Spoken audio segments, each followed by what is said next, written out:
A manhunt is underway for a suspect who set 2 ballot boxes on fire early Monday in the neighboring Pacific Northwest cities of Portland, Oregon, and Vancouver, Washington, burning hundreds of ballots. After local police warned that there may be additional attacks across the area, some residents decided to vote in person instead. There's a reason that there's mail-in voting, and now it's kind of changed where I have to be really concerned about the delivery of my vote. It's people's right and civic duty to vote, and it broke my heart to see people's ability to say that, have their voice be out there, ruined.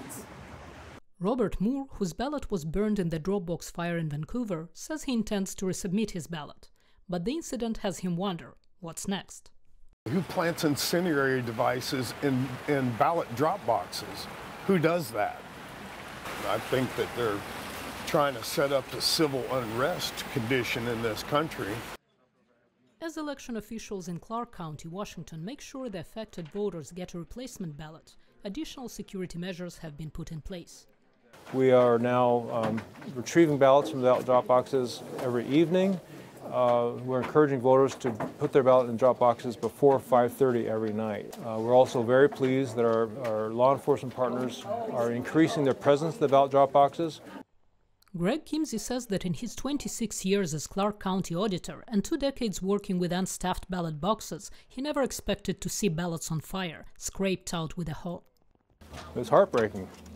It's a direct attack on democracy. I think voters who see this happening are more motivated to participate in the process, because we're not going to let those evildoers have any impact on this process. On the East Coast, in the swing state of North Carolina, voters and election officials face challenges following massive flooding brought by Hurricane Helene, including the loss of identity documents needed to vote. I checked someone in the other day whose house had flooded, did not have a license, and so there's a special form for them to do a provisional vote, but when that's the reason, they know that their vote will get counted. With tens of thousands of residents displaced and some polling stations closed or relocated, officials urged North Carolina residents to cast their votes early, and nearly 40% of registered voters have done that. I think specifically for us, with the aftermath of Hurricane Helene, having to rebuild, with the possibility of having so many people dispersed because of the natural disaster, it feels even more important to me. With the polls showing a razor-thin edge between the presidential candidates in North Carolina, Choi, like many other voters, feels the stakes are too high to skip casting a ballot.